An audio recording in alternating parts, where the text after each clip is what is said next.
Saya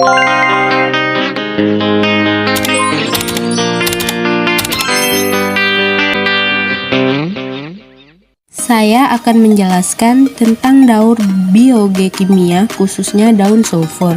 Apa itu daur biogeokimia? Daur biogeokimia atau daur organik anorganik adalah siklus unsur atau senyawa kimia yang berasal dari komponen abiotik menuju ke komponen biotik dan kembali lagi ke komponen abiotik. Seperti yang telah kita ketahui, daur biogeokimia terbagi atas 5 bagian. Yang pertama, daur air atau siklus air. Yang kedua, daur karbon atau siklus karbon. Yang ketiga, daur belerang sulfur atau siklus belerang sulfur. Yang keempat, daur fosfor atau siklus fosfor. Dan yang terakhir atau yang kelima, daur nitrogen atau siklus nitrogen. Materi yang akan saya bahas yaitu tentang daur sulfur. Definisi dari daur belerang sulfur yaitu perubahan sulfur dari hidrogen sulfida menjadi sulfur dioksida, lalu menjadi sulfat dan kembali menjadi hidrogen sulfida lagi. Sulfur di alam ditemukan dalam berbagai bentuk.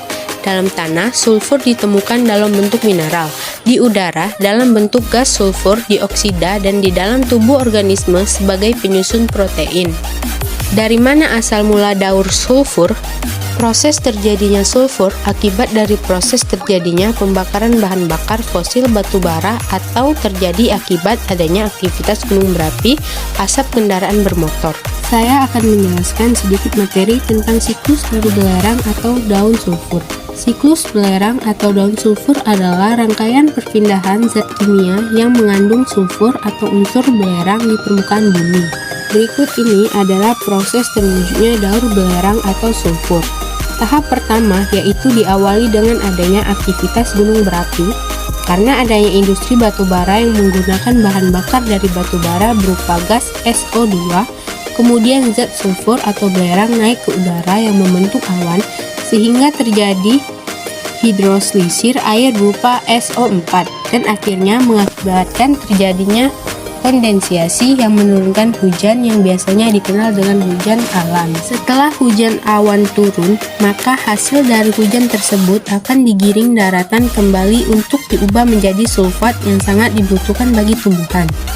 Sulfur yang berupa bentuk anorganik nantinya akan berpindah dari bumi atau alam menuju ke dalam tubuh tumbuhan melalui penyerapan sulfat menggunakan akar.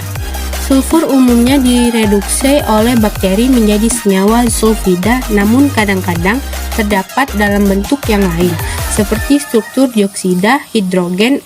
Dioksida ini merupakan senyawa yang dihasilkan dari penguraian bahan bakar organik yang mati yang juga dapat mematikan makhluk hidup pada perairan.